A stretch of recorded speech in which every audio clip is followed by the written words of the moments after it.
4월 총선이 이제 2달도 채 남지 않았습니다. 총선 승리를 위해 여야는 공천 전략작에 들어갔는데요. 제3지대 빅텐트 등장으로 더 복잡한 상황이 됐습니다. 정치권 소식 두 분과 함께 짚어보겠습니다. 정호김 전 의원, 장윤미 변호사 모셨습니다. 어서 오십시오. 네, 어서 오십시오. 안녕하세요. 네, 두 분 새해 복 많이 받으십시오. 네, 새해 복 많이 받으십시오. 총선이 2달도 채 남지 않았고 설 연휴 밥상 민심을 잡기 위해서 여야 경쟁이 치열한데 여러 민심 주제가 있습니다. 윤 대통령의 신년 대담이라든지 선거제라든지 여야 모두 서로를 비판하고 있는데 총선 설 민심 향방 어디로 향할 걸로 보시는지요? 이제 설날을 예. 이렇게 지나면서 많은 사람들의 이야기를 들어보면 부정적 평가로서 아주 팽팽한 균형을 지금 이루고 있는 게 아닌가 이런 생각이 듭니다. 정치권에서 칭찬받는 사람 얘기를 들어보지 못했고요. 예. 누구를 더 싫어하는가 아니면은 모두를 다 싫어하는가에 따라서 총선에 누구를 뽑을 것인가가 지금 결정되는 상황이 아닌가 이런 생각이 들고요.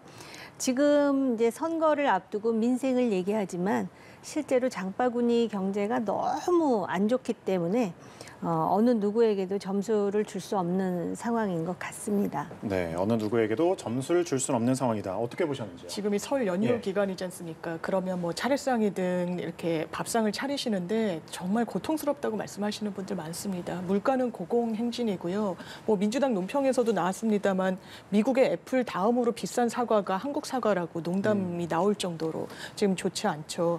성장률 또한 좋지 않습니다. 25년 만에 일본한테 역전을 당하고 1% 성장률 기록하고 있고요. 물가 고공행진의 민생 굉장히 참담한 상황입니다. 대통령께서 이런 와중에 신년 기자 간담회를 통해서 본인의 지지율이 떨어지는 것은 이런 어떤 시민들의 고통에 기반해 있다라고 판단하지 않으셨습니다. 세계적인 추세라고 언급했습니다. 이거는 사실 납득되지 않는 부분이 있죠. 왜냐하면 뭐 이를테면 인도 모리 총리 외국에서 굉장히 투자처로 매력적인 국가로 만들었다라는 평가받으면서 70% 이상 고공행진하고 있거든요. 그리고 어떤 지지율에 어떤 정상의 지지율이 다른 국가의 정상과 연동돼서 나올 수 있겠습니까?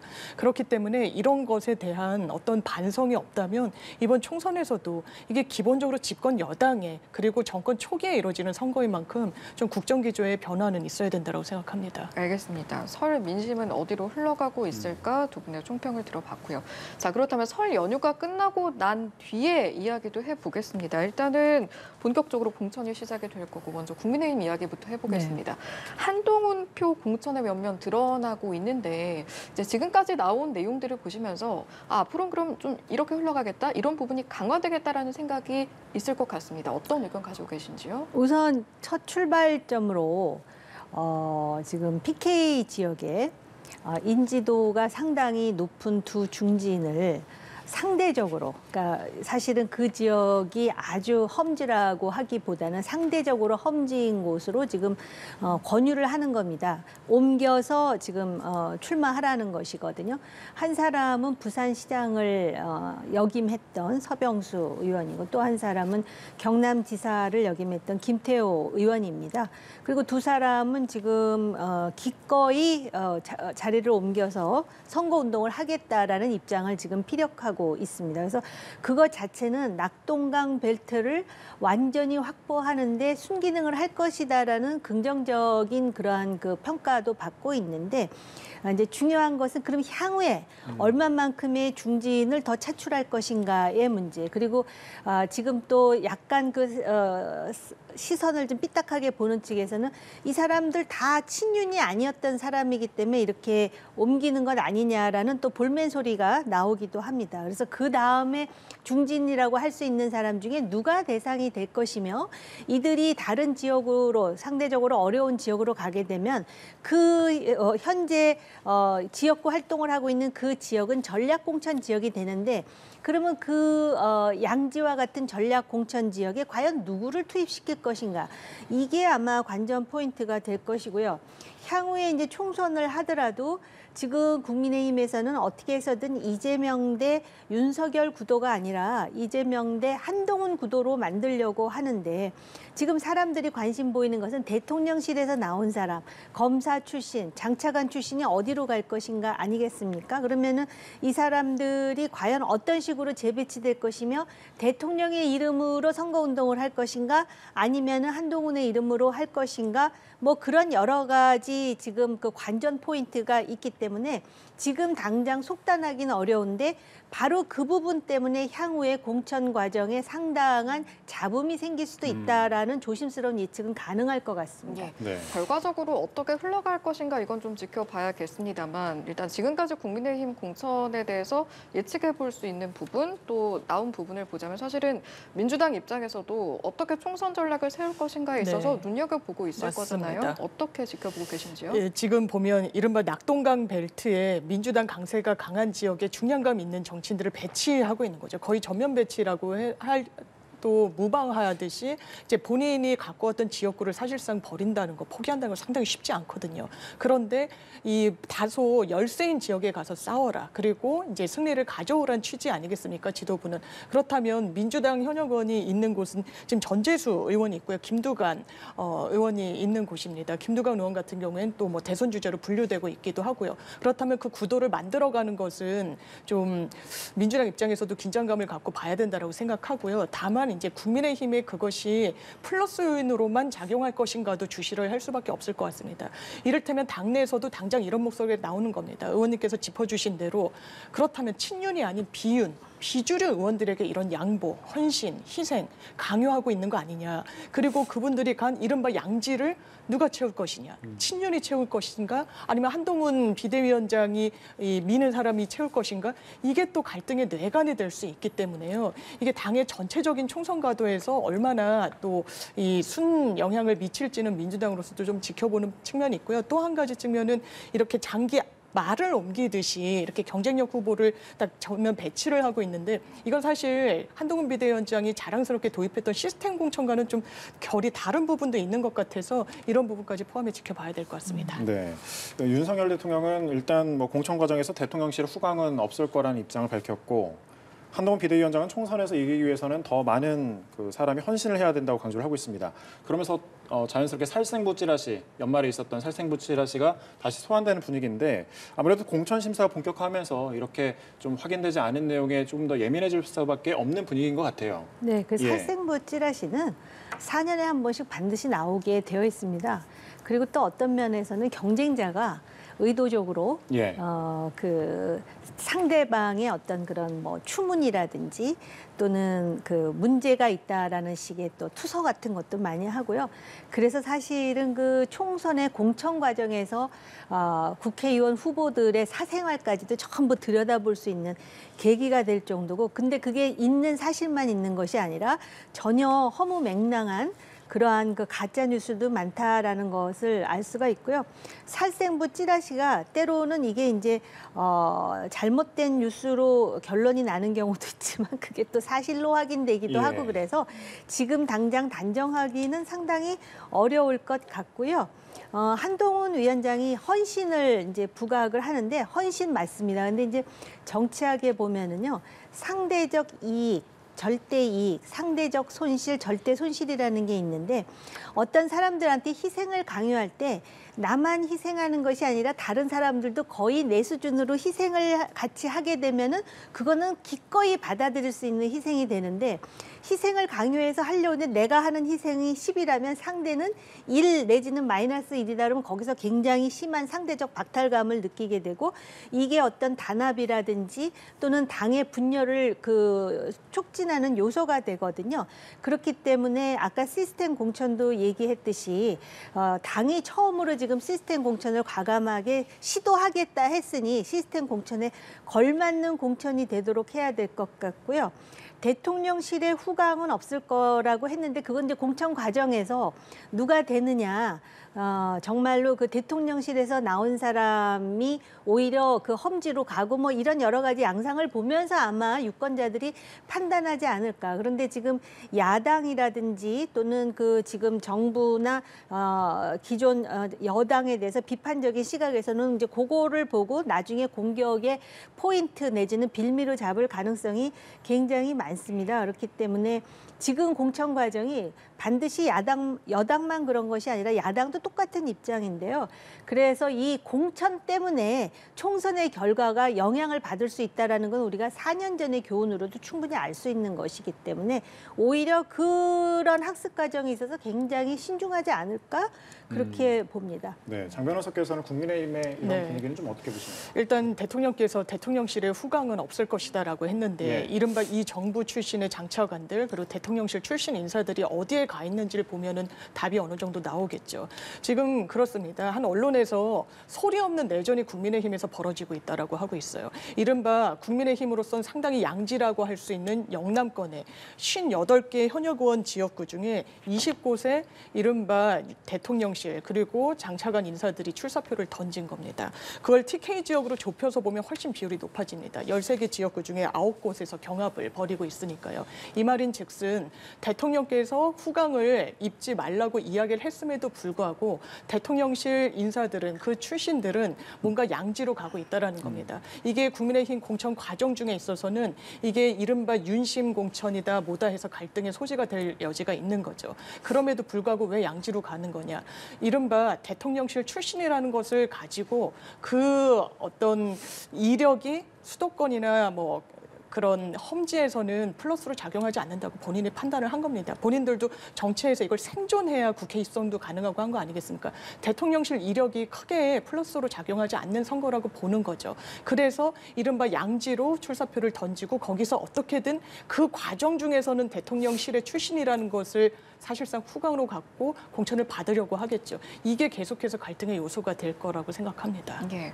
앞서 정 의원께서는 이런 말씀을 하셨습니다. 필연적으로 4년마다 이 살생부라고 하는 게 떠돌 수밖에 없다 이렇게 말씀을 해주셨는데 그래서인지 민주당에서도 하위 20% 명단 네. 홍보를 두고 뭐 비명계 살생부다 이런 말이 떠돌고 있거든요. 최근에 네. 또 이제 내부 계파 갈등도 있다 보니까 사실은 총선을 앞두고 여기에 좀 집중이 오래되고 시선이 오래 머물고 장기화하는 게 맞습니다. 민주당 입장에서 부담스럽지 않겠습니까? 그렇습니다. 지금 특히 하위 20%에 대해서 이 설 연휴가 지나고 당사자들한테는 통보가 간다라고 하니까 이 통보를 받은 당사자들이 이른바 비명 아니겠느냐라는 이런 고리가 있는 건데 전망이 있는 건데요. 이거는 사실 연결고리 인과관계는 없는 겁니다. 사실 공간위가 발족하기 전에 민주당 촌성기에 했던 차원에서는 하위 20%의 감점 비율을 높였습니다. 그렇기 때문에 사실상 컷오프가 되는 거 아니냐라고 하는데 민주당에서 이런 평가를 하는 건 상당히 다면 평가를 합니다. 같은 상임위를 했던 동료 의원들이 평가를 하기도 하고요.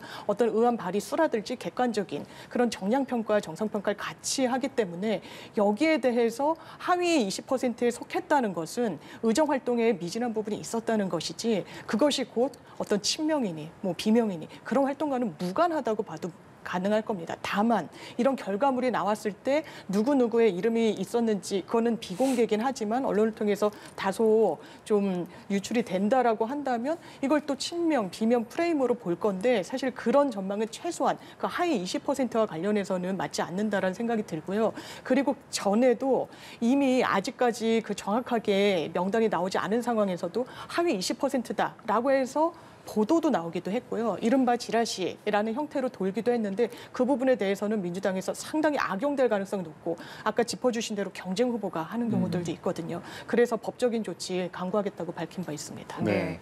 민주당은 일단 분위기를 보면 개파 갈등에도 일단은 이재명 대표 단일 대우로 가는 분위기거든요. 최근에 보면 그 이재명 대표가 친명, 친문 구분 짓는 자체가 저들의 전략이다. 단결만이 답이다. SNS에 이런 글을 올리기도 했습니다. 이 글 호소 내용 네. 어떻게 보셨나요? 굉장히 동의가 되는 부분이고 교통정리를 당대표가 적절한 시점에 했다라고 보여집니다. 지금 국민의힘에서 총선의 시대 정신으로 운동권 청산 이야기하고 있습니다. 저 적절하지 않다라고 생각합니다. 지금 아까 말씀드렸다시피 집권 여당이면요. 지금같이 서민 경제가 고통받고 있는 상황에 대해서 대안을 모색하고 그걸로 총선에서 판단을 받도록 해야 됩니다. 어떻게 운동권 청산이 시대 정신입니까? 지금도 민주화 운동 하신 분들, 의문사한 분들 정확하게 규명되지 않은 그런 현대사를 우리가 살고 있습니다. 그게 어떻게 청산의 대상일 수 있겠습니까? 다만 그런 프레임에 민주당에서 다소 내부 분열로 느껴지는 흐름이 있었던 것도 사실인 것 같습니다. 이른바 뭐 친문 진영은 이 정권이 빼앗기는데 뭔가 책임이 있는 것 아니냐. 거기에 책임 있는 인사들은 이번에 총선에는 나오면 안 되는 거 아니냐라는 당내의 어떤 목소리도 일부에서 나왔던 것도 사실이니까요. 그러자 이런 것과 관련해서 상대당이 던진 프레임에 우리가 말려들 필요는 없는 것이고요. 그럼에도 불구하고 자신들의 이해관계에 따라 이러저러한 말이 나오는 부분 중에 이재명 대표가 이 부분은 사실 공멸하는 길이다. 그리고 분열은 죄악이라는 취지로 마침표를 찍어준 건 적절했다라고 생각합니다. 네, 이 부분에 대해서도 역시 정 전 의원께 민주당의 분위기 좀 어떻게 보시는지 여쭤볼게요. 지금 이재명 대표가 교통정리를 했다 그러는데요. 그거는 이재명 대표의 말이 중요한 게 아니라 과연 그러면 공천의 결과로 이재명 대표와 거리를 두는 정치인들이 얼마만큼 공천을 받느냐가 중요한 것이고요. 민주당이 늘 말끝마다 강조하는 게 시스템 공천인데 그 공천의 그동안의 그 예비 후보 공천 적격 여부를 그 심사하는 과정에서도 그랬고요. 또 공천 자격 중에 그 책임이라는 용어가 들어가는데 사실 어느 당이든 공천에서 정량 평가만 가지고 한다면은 아무 문제가 없습니다. 근데 정성 평가라는 미명으로 자기와 같은 편에 있는 사람을 상대적으로 많이 뽑고 자기의 정적이 되거나 잠재적 경쟁자가 될 사람들을 제거하는 그러한 빌미로 쓰기 때문에 이게 항상 문제가 되는 것입니다. 그렇기 때문에 이재명 대표가 그렇게 말은 하지만 이재명 대표와 가깝게 지금 친명이라고 인식되고 있는 공관위원장의 입에서 소위 그 윤석열 정부 탄생에 책임이 있는 사람들에 대해서는 뭐 스스로 내려놓거나 뭐 이런 식의 언급이 나오지 않습니까? 근데 윤석열 정권의 탄생에 책임이 있다는 말 자체가 얼마나 정성적입니까? 이걸 어떻게 정량화합니까? 제가 볼 때 정량화하면 이재명 대표가 1등으로 공천을 받으면 안 되는 것 같거든요. 그렇기 때문에 이게 굉장히 주관적이고 정말로 시스템적으로 하려면 사람이 하지 말고 차라리 AI가 하는 게 더 정확할 수도 있습니다. 그런 차원에서 볼 때 지금 민주당이야말로 뭐 하위 20% 명단 그리고 비명계 얘기가 나오는데 친명 비명 간의 그 갈등이 상당히 골이 깊을 뿐만 아니라 오히려 임종석이나 이런 사람들이 과연 공천을 제대로 받느냐 안 받느냐를 가지고 민주당이 정말 시스템 공천을 하느냐에 잣대로 그 세운다 하더라도 별로 그렇게 무리가 없을 것 같은 그런 생각이 듭니다. 오히려 민주당은 말입니다. 만약에 이재명 대표가 개혁의 이름으로 본인 스스로 자기의 권한을 다 내려놓으면 민주당이 아마 이번에 압승할 겁니다. 근데 아마 절대 그렇게 못할 것 같다라는 생각이 들고요. 민주당의 문제는 이재명 체제가 너무나 고착화되는데 오히려 이재명계, 친명계의 인사들은 자기네들이 굉장히 취약하다고 생각하는 이 모순적인 인식 구조가 문제가 아닌가 그렇게 생각이 듭니다. 그래서 지금 대표가 말은 했다 그러는데 저게 혹시 역할 분담인가라고 의혹을 갖는 사람들도 적지 않이 있습니다. 그렇기 때문에 과연 그럼 민주당은 민주당답게 드라마틱하게 친명, 비명 구분하지 않고 능력 있는 사람 또는 그 유권자들의 지지를 받는 순으로 하는지 아니면은 이재명 단독 체제를 공고화하는지 그것도 역시 결과로서 판단해야 할 일이라고 생각을 합니다. 예, 국민의힘, 민주당 상황 각각 저희가 짚어봤습니다만 사실은 지금 설 연휴 사이에 또 정치권에 좀 새롭게 나온 소식이라고 하면 제3지대 빅텐트가 그렇죠. 본격화됐다라는 부분일 겁니다. 일단은 개혁신당은 이렇게 말합니다. 총선에서 기호 3번 차지할 수 있을 만큼 현역 의원, 현역 의석 늘어날 거고 교섭단체까지 갈 수 있다. 네. 이렇게 자신하고 있거든요. 가능성 측면에서 어떤 말씀하시겠습니까? 제가 교섭단체까지 갈 수 있을지 모르겠고 아마 이준석 대표가 다음 주에 6, 7명의 의석수를 확보할 수 있겠다. 왜냐하면 지금 개혁신당의 현역 원수는 4명입니다. 양향자, 김종민, 이원욱, 조응천. 그런데 지금 녹색정의당이 기호 3번인데 6명의 현역 의원이 있거든요. 그럼 이 6명을 상회하는 현역 의원 수를 확보하게 되면 기호 3번을 받을 수 있는데 그 숫자가 한 2, 3명이면 되기 때문에 그 스케줄을 다음 주까지는 한번 해보겠다라고 공언한 것 같고요. 또 20석이라는 것은 이제 보조금과 관련해서 이 5석 뭐 이런 걸 기준으로 상당히 이 국가에서 하면서 보전받는 비용 자체가 크게 달라집니다. 그렇기 때문에 어떻게든 현역원을 확보할 수밖에 없다는 부분, 그리고 이 제3지대라는 건 거대 양당의 이제 틈바구니 속에서 뭔가 반사이익을 얻기도 하고 이래야 되지 않겠습니까? 그러니까 양당의 공천 잡음과 공천 갈등을 좀 주시하다가 본인들도 인정하는 이사주기를 통해서 현역원을 확보하면서 뭔가 좀 유리한 고지를 점하려고 하지 않을까 생각됩니다. 예, 이 개혁신당 같은 경우에는 또 주요 정당의 전직 대표들이 있어서 주목을 받기도 하는데 또 이들이 어디로 출마를 해야 한다 뭐 이런 이야기들도 나오고 있고요. 이게 실제로 출마하느냐 마느냐 어디로 가느냐 이게 개혁신당의 어떤 성공이라고 할 수 있는 그 관건이 될 수 있을 거라 보십니까? 네, 그 걸출한 인물들이 많고 현역 의원들도 있기 때문에 그리고 지금 어떤 면에서 보면 아까 제가 모두에서 말씀드렸듯이 대통령을 싫어하는 유권자들, 이재명 대표를 싫어하는 유권자들, 두 사람 모두를 싫어하는 유권자들이 있는데 결국 제3당이 그 견인해야 될 사람들은 세 번째 유권자들 아니겠습니까?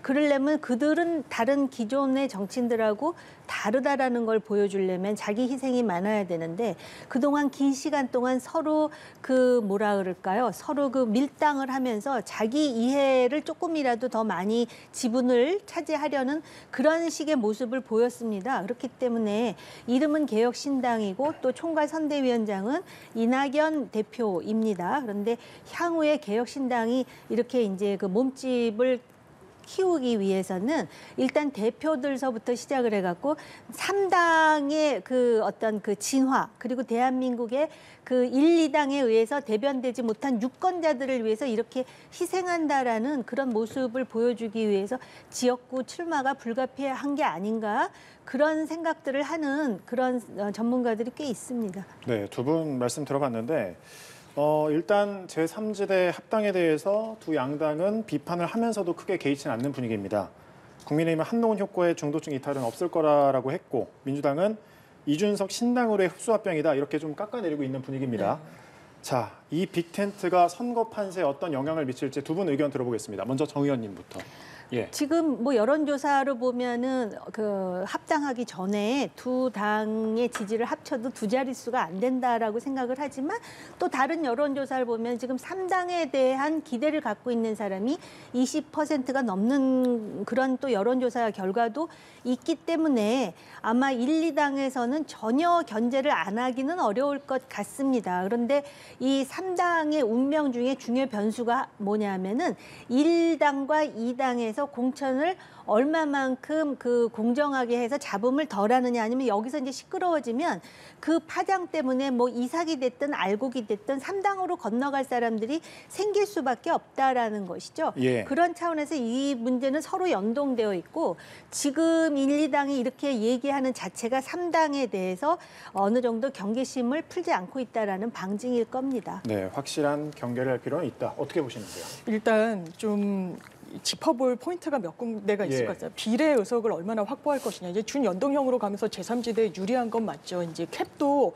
풀리게 됩니다. 이번 선거부터는. 그런데 거대 양당이 이른바 비례 정당, 비례 위성 정당을 만들겠다고 한 만큼 또 그 공간이 줄어든 측면이 있는 것도 사실이고요. 그렇다면 지역구에서 계속해서 나오는 것이 영호남에 그렇다면 각각 개혁신당의 대표인 이준석, 이낙연, 영호남에 각각 가서 그 표를 견인할 것을 또 주문하는 목소리도 상당히 나옵니다. 그런 지점을 좀 봐야 되는데 다만 총선이 가까워질수록 사표 방지 심리가 또 발동하는 것이 사실이기도 예. 하고요. 이를테면 그렇습니다. 여러 진영들이 모여가지고 상승 효과를 낼 것인지 그 부분과 관련해선 이를테면 이낙연 전 대표를 지지했던 분들이 내가 그 당은 이른바 이준석 때문에 못 찍겠다 이럴 수 있고요. 이준석 대표를 지지하는 분들은 난 이낙연이 있어서 못 찍겠다 내지는 유호정 의원이 있어서 못 찍겠다 이런 마이너스의 결합이 될 수도 있거든요. 그리고 정책 결합으로 정책 연대에서도 상당히 좀 우려되는 지점이 많습니다. 뭐 노인 무임승차 문제랄지요. 그리고 뭐 여성 군대 뭐 복무를 이야기한 부분들과 관련해서도 거리가 멀고 그 한 또 단면이 어제 원래 개혁신 개혁신당의 지지층이었던 당원들이 나 탈당하겠다. 이게 어떤 거냐. 이건 좀 동의하기가 어렵다라고 해서 굉장히 또 이준석 대표가 진화를 하기도 했거든요. 2시간 동안 뭐 생방송을 하면서까지요. 이런 부분을 보면은 거쳐야 될 난관이 상당히 많고 그 난관을 통과하더라도 국민 선택을 받는 건 또 다른 문제다. 이런 생각이 많이 듭니다. 난관 때문에 큰 영향은 없을 거라고 보시는지요? 저는 거대 양당에 미칠 그런 파장, 정치적 영향력 그렇게 크지 않을 것 같습니다. 예. 기호 3번을 노리고 주시하는 인원들은 뭐 개혁신당뿐만은 아니고요. 지금 기왕지사 위성정당 말씀해 주셨으니까 현역 의원들이 이제 이른바 위성정당이라고 하는 곳으로 얼마나 갈 것이냐, 뭐 꺼주기라고도 표현을 하던데 이 규모에 대한 것도 지금 굉장히 주목을 받고 있는 부분이거든요. 각각 어떻게 어느 정도 의석이 올라갈 거라고 그러니까 예상하십니까? 지금 국민의힘과 민주당에서 불출마를 하거나 또는 이번에 공천을 안 받거나 뭐 여러 가지 이유로 나가지 않는 금배지들을 어떻게 해서든지 이제 강권해가지고 위성 정당으로 가게끔 할 겁니다. 이거 자체가 우리나라 정당 체제가 얼마나 후진적이냐를 그대로 보여주는 증거이고요. 그리고 사실 연동형 비례대표제라는 취지가 나쁜 취지가 아닌데 이걸 완전히 형해화한 책임은 1당과 2당에 있다라고 생각을 합니다. 그리고 아까 이제 제3당에 대해서 말씀을 해주셨는데 맞습니다. 우리나라가 제3당이 그렇게 뿌리를 내리기가 쉽지 않은 풍토이기는 한데요. 그 1, 2당이 어떻게 잘 못하느냐에 따라서 병립형에서도 상당히 의미 있는 의석을 확보하기도 하는데 이 준연동형에서는 최소 득표율이 7%가 아닌 3%이기 때문에 결국은 이 화학적 결합이 되지 않는 이런 여러 당이 합쳐졌지만은 얼마만큼 화학적 결합이 됐다고 보여주느냐에 따라서 상당히 그 다른 모습을 보일 수도 있다라고 생각을 합니다. 그래서 의원 꺼주기는 아마 최대한도로 해가지고선 지역구와 거의 유사한 그런 순번이 되도록 하는데 애를 쓸 것 같다고 생각하고 구체적으로는 숫자를 어떻게 하느냐 저건 모르겠습니다. 네. 지난 총선에서는 숫자로 보자면 여당에서 17명, 야당에서 8명의 현역 의원 위성정당에 합류를 했습니다. 이번엔 어떻게 될까요? 이제 눈치 게임이 시작된 거죠. 왜냐하면 비례대표 이 명부에 제일 1번에 올라가는 근데 1, 2번은 없습니다. 3번부터 시작하는 거예요. 왜냐하면 1번 민주당과 2번 국민의힘이 비례 의석수를 아예 내지 않고 위성정당을 만들기 때문에 3번이 제일 먼저 이 투표용지에 올라가게 되는데 그러려면 현역 의원 수 몇 명을 이른바 꾸어주느냐에 따라 달라지거든요. 그렇다면 제일 1일 처음 이 부분을 확보하기 위한 이른바 눈치 게임이 시작됐다라고 보는 게 맞을 것 같고요. 이게 사실 정치사로 보면 약간 이게 좀 희화화될 수도 있고요. 좀 온당한 방향은 아니라고 생각하는데 이번 총선이 양당 모두 공이 너무나 중요하다고 생각하고 있고 정권을 지키기 위한 이런 동인이 여당으로서는 있고 민주당은 반드시 이번 정부를 심판해야 또 다음 뭐 이제 민주당의 어떤 정치적 모색의 길도 열린다고 판단을 할 것이기 때문에 이런 것도 지금 현 정치 상황을 반영하는 하나의 단면으로 보여지는 측면이 있습니다. 알겠습니다. 두 분과 함께 정치권 소식 들어봤습니다. 정호김 전 의원, 장윤미 변호사 함께했습니다. 고맙습니다. 감사합니다.